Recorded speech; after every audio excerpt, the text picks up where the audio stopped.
Mr. President, with all due respect, the Constitution does not provide that the Senate President must preside in cases of impeachment trial. What the Constitution provides is that when the President is undergoing impeachment, going through the trial, is being tried, the Chief Justice must preside. Nowhere in the Constitution, in the provisions on public accountability and impeachment, does it say that the Senate President must preside when the Vice President is under trial or any other impeachable officer. If there is anyone who is out of order, with due respect, I think the proper process is the matter is pending before the Supreme Court. There is no temporary restraining order.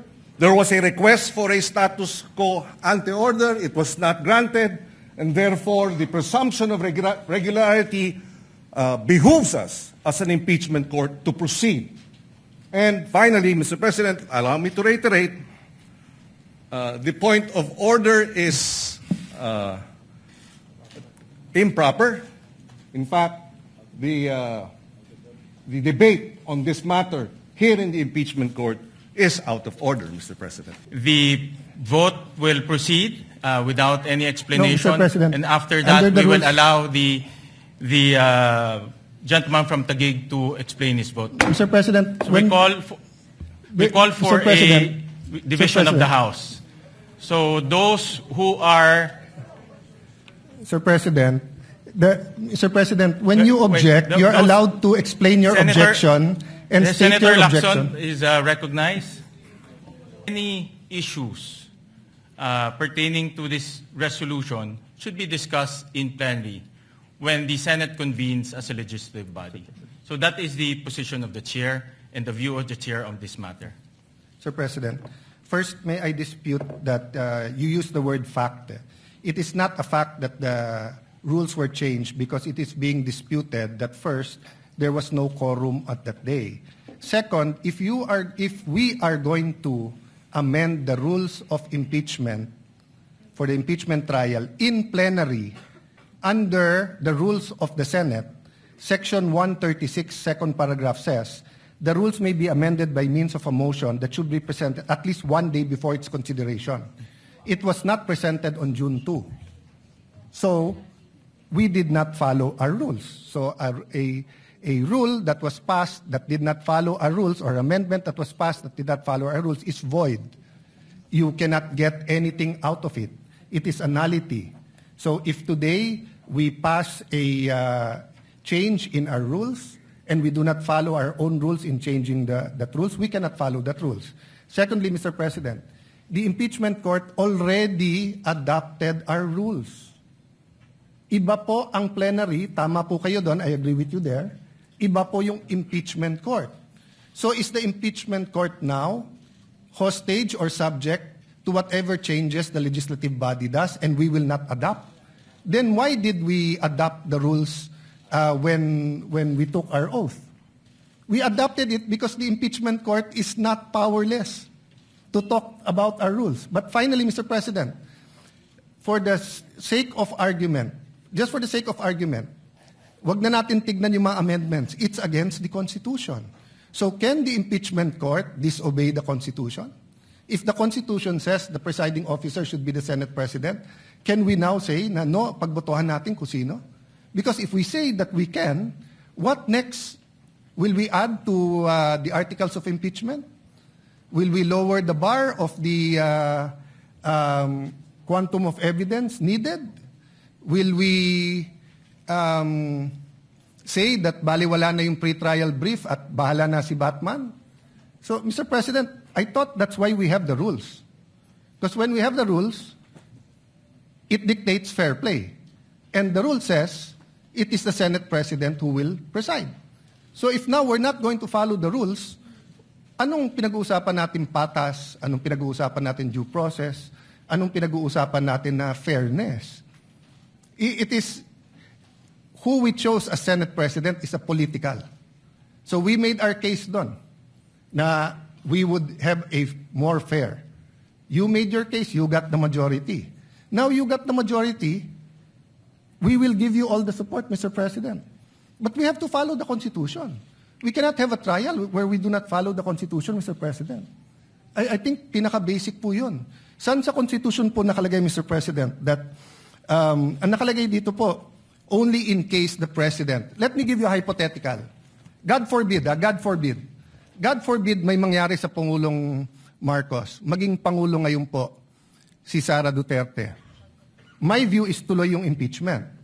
Pero, ang magpre-preside na yung Chief Justice. O pwede ba tayo magbotohan na wag yung Chief Justice ang,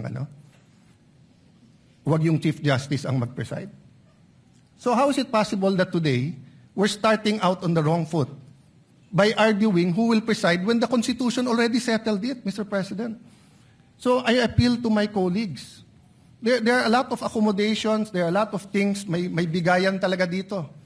May botohan, may caucus, may in-camera discussions. Pero pagdating kung sino magpre-preside na malinaw sa konstitusyon, wag na natin pag-awayan yon.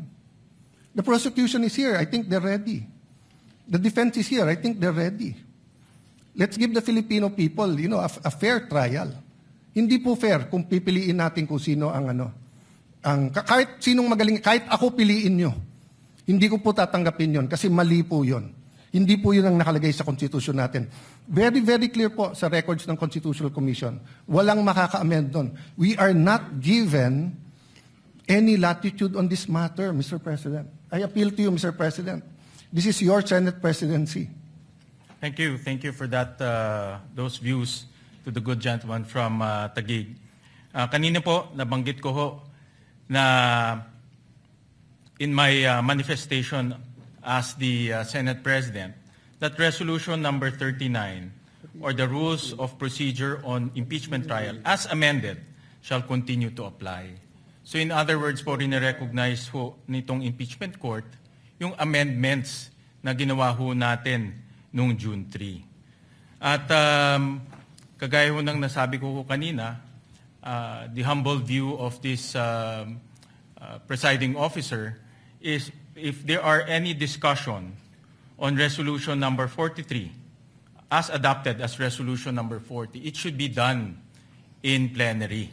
Because doon ho natin in-amend doon ho natin in-adopt yung impeachment, rules of impeachment, doon rin ho natin in-amendahan. At nabigyan naman po ng oportunidad ang bawat isa para magkomento, magbigay ng pahayag, magbigay ho ng kanilang legal opinion. Pero at that time, wala naman po ang nag-object at inadapt po ng Senado in a legislative body. So the position of the chair, if there are any comments, any legal opinions, and issues, it should be done through the legislative body of the Senate. Mr. President, there is no conflict, Mr. President. With your permission, Mr. President. There's no conflict. If you want to discuss it, in 3 weeks may session na tayo. So all we have to do today is follow the Constitution. You preside. Then pagdating ng plenary, then we can debate whether we are allowed to amend the Constitution or not. Because, Mr. President, that's why I premise this not as a parliamentary inquiry or as a point of information or whatever we may call it. That's why it's a point of order. A higher point of order than the point of order in the rules is a point of order in the Constitution. The Constitution says it is the Senate President who will preside. So are we saying now, Mr. President, that the rules can amend the Constitution? Is that the ruling of the chair? Before I make my final ruling on this matter, may I recognize the gentleman from Pampanga, Senator Kiko Pangilinan. Thank you, Senate President. Mr. President, with all due respect, the Constitution does not provide that the Senate President must preside in cases of impeachment trial. What the Constitution provides is that when the President is undergoing impeachment, going through the trial, is being tried, the Chief Justice must preside.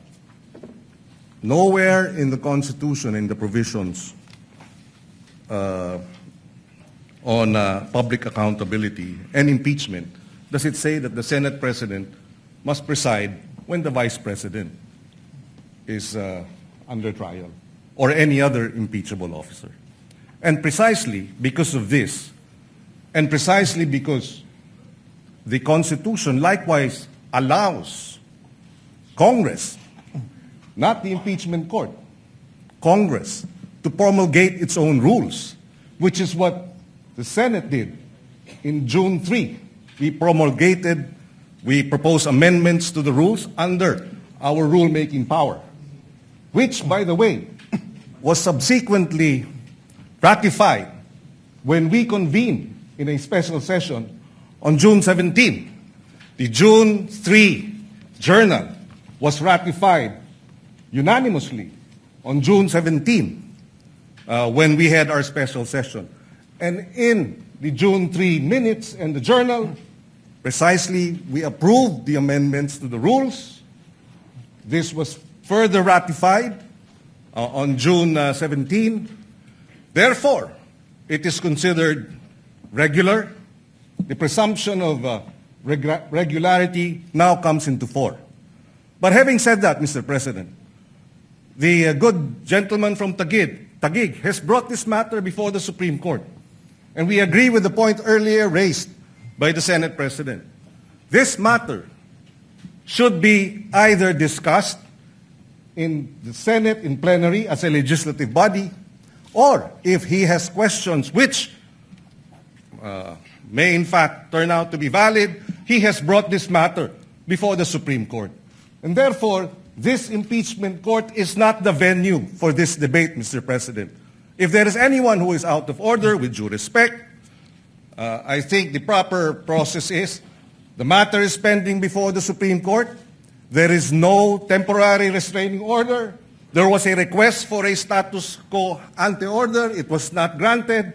And therefore, the presumption of regularity behooves us as an impeachment court to proceed. And finally, Mr. President, allow me to reiterate, the point of order is improper. In fact, the debate on this matter here in the impeachment court is out of order, Mr. President. Sir For the President. record. Sir President, So before you decide, Mr. President. the chair has already Mr. ruled. President, before you rule, The chair has Senator already Pia wants ruled. to ask for the floor. Just 2 minutes. And may I respond to May Senator I Pangilinan? allow the gentleman from Taguig to rebut for 2 minutes, and then we will make the final ruling. Before I rebut, I'm from Ateneo Law School, and what they taught us there is that you look at the records of the Constitutional Commission, and then pag klaro, klaro. But let's call someone from UP Law to see whether they were taught the same thing. Senator Pia, may I ask that Senator Pia be We recognized recognize the before I get my gentlelady 2 from minutes? Taguig, Senator Pia Cayetano. Thank you, Mr. President. It's not an Ateneo UP issue, but always happy to stand before our colleagues and share our experience in the UP College of Law. I was prepared to address this to all our members of the bar in the Senate, but since it is Senator Kiko, my schoolmate, my teammate actually in the UP volleyball varsity team who stood up, I'll also specifically address it to Senator Kiko. So dear Senator Kiko and our colleagues in the majority, knowing that you have members in the majority that are lawyers, and for those who are not lawyers, you definitely have consultants who are lawyers. Wala naman siguro ni isang senador dito na walang consultant na abogado. Kahit ako abogado, ang dami ko hong staff na abogado din. Why? Because these are legal issues. We need to talk to the experts. Kung pag-uusapan natin ang mental health, physical health ng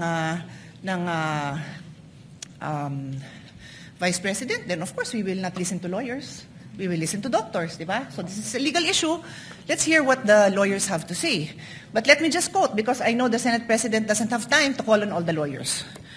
So if you ask your lawyers in your staff, I'm sure nag-abala sila to look at the constitutional records to look at the journal. I'm sure. And if they did not, please take your cell phone now and text your staff. What does the constitutional journal, the records of the debate show?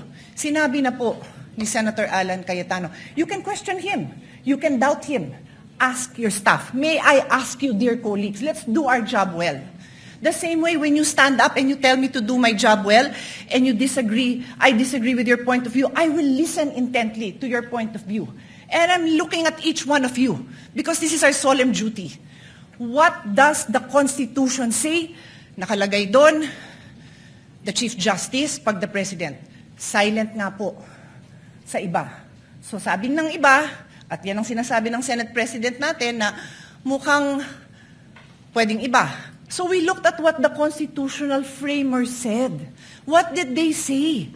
Nagdebate na po sila, colleagues. Nagdidebate tayo dito. Pag sinabi ng sponsor, ito na yung paliwanag, yung nag-i-interpolate at nagbibigay ng amendment, sinasabi niya, okay, yung pala paliwanag mo, okay na ako. No need to amend. Yun at yun din ang sinabi. Let's place ourselves in that position. Because that happens to us every day. Every day, somebody stands up and says, ano ibig sabihin nito?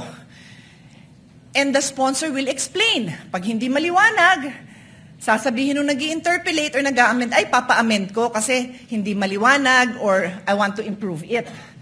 Pero kung nagkaintindihan naman, okay na. Eh, yun nga yung binasa. Tanungin nyo naman po yung staff nyo. Or let's pause, let's all get a copy. Let's show it. Because this is the foundation of this trial na tama yung nakaupong presiding officer. So that's my first point. Mag-abala naman tayo. Read it yourself, ask your staff to print a copy. In fact, on that note, may I ask Senator Alan's staff to print a copy and give it to all our colleagues. Mabilis lang yan, hindi na yan mapapatagalan. Show it. We can take judicial notice naman po siguro of it. Siguro naman, alam na natin ang ibig sabihin ng judicial notice. You can go to the actual records. Nandito na makakuha naman natin yun kung pagdududahan nyo yung ipapaprint ko. So that's my first point. My second point, Mr. President, is addressed to His Honor. If His Honor will insist that we have to call a regular session, we have to be in session to amend the impeachment rules, eh di tawagan niyo po ang Malacanang. Nagpa-special session naman po siya, di ba, with all due respect, to pass the National Orchid Law. To pass, what else? Ano, tatlo yun eh. Oo nga, yun nga, yung waling-waling as National Orchid, ano pa yung dalawa? No, I know, I'm not questioning it. I'm saying that there was a special session called to pass 3 laws. Naalala ko yung waling-waling because I love it. This is important. O ano pa yung dalawa? Unfortunately, hindi ko na maalala. Dalawang naturalization. Sports-minded po tayo. Love po natin yan. Nagkaroon ba ng laban between now and July para mag-special session tayo para doon? Hindi ko alam. But in any case, ito importante ito, di ba? Eh di kung pa-i-insist nyo na yung impeachment amendment na yan kailangan gawin ng special session, eh, papatawag tayo ng special session.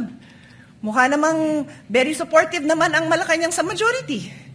Di ho ba? Pero I take the position that we are in impeachment court. We are already in impeachment court. Therefore, the amendments must happen here. Medyo common sense din naman po yan. I rest my case. Yun lang po. But as soon as the copies come, I will give it to you. Colleagues, look at it. Huwag tayong majority-minority botohan. Ayusin natin yung pagboboto natin dahil pinapanood tayo, pinapaniwalaan tayo, at umaasa sa atin ang taong bayan. Maraming salamat po. Once again, it is, again, before the chair rules, let me acknowledge a former Senate President, Senator Tito Soto. Thank you, Mr. President. Tama-tama yung sinabi ng distinguished lady from Taguig. Tanungin daw yung mga legal staff. Binigay nga sa akin ng legal staff ko, eksakto nga ito eh. Article 11, Section 6, page 154. Constitution is silent regarding presiding officer of Senate impeachment. However, the Constitution expressly provides that the Chief Justice will preside if President is on trial. O ngayon, yung mga graduate ng Ateneo at saka ng mga UP, ito ngayon yung legal maxim. Expressio unius et exclusio alterius. In other words, the express mention of one thing is the exclusion of another. Palagay ko, naintindihan nyo lahat ganyan. Itong akin, sa publiko yung sa akin. Ang sinasabi ng publiko ngayon, nanonood sa atin, dapat you should not resort in too much technicalities kasi ang public interest ang iniisip nila rito. They want to expedite the proceedings. They want the trial, not rules. They're interested in the trial, not rules. In the interest of justice, sabi nga nila, sometimes rules are not sacrosanct. But itong nangyayari ngayon dito, ang publiko ang importante rito. Where does the Constitution emanate from? From the public. From the people of the Republic. So, desisyonan nyo na to, Mr. President, para matapos na. Sir President, can I have my 2 minutes? Sir President. Once again, let me reiterate the position of the chair. My humble position is that this matter should be discussed during plenary when the Senate is convened as a legislative body. And may I ask the gentleman from Taguig if he is objecting to this position? Yes. I'm objecting to that position and will call for a vote. May I explain? I think under the rules I can explain why I'm asking We'll for a vote. call for a vote first, and Mr. then President, we'll Mr. President, under the rules I can explain why I'm calling for a vote first so that I can convince them to vote for me. No, under the rules, When you object, there's Mr. an objection. The vote will proceed without any explanation. No, Mr. President, and after that, under the we will rules- allow the gentleman from Taguig to explain his vote. Mr. President, So we call for Mr. President, a division of the House. So those who are Mr. President, Mr. President, when you Wait, object, you're those- allowed to explain your Senator- objection and state Senator your Lacson objection. is recognized. Thank you. Your Honors, pursuant to Rule 2 of the Rules of Procedures on Impeachment Trials, as amended, I move to elect Senator Judge Francis Joseph Guevara Escudero as the presiding officer of this impeachment court. Objection, Mr. President, and may I allow to... We proceed Objection, to... Mr. President, I'm allowed to object and I'm allowed to Yes, explain you're my allowed to objection. object. You're allowed to object, but we will proceed No, Mr. with President. the division Mr. of President, the House. point of So order. those who are, Point of order, those Mr. who President. are in favor of the Sir motion President, of Senator you're allowed to Lacson, explain para please- ma-convince mo nga please yung iba. raise your hand. We will vote by raising of hands.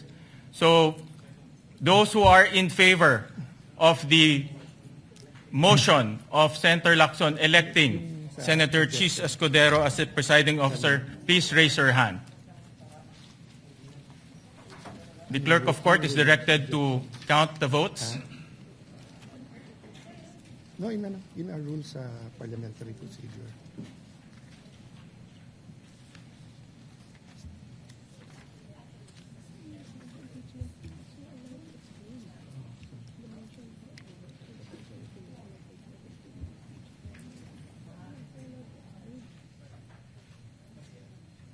How many? How many? Explain my vote, Mr. President. Hold on. Allow the chair to make a ruling.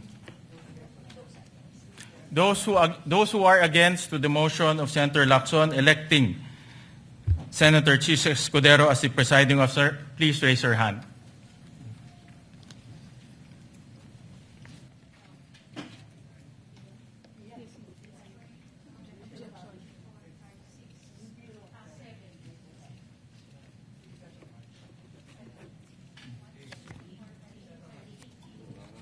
Ilan?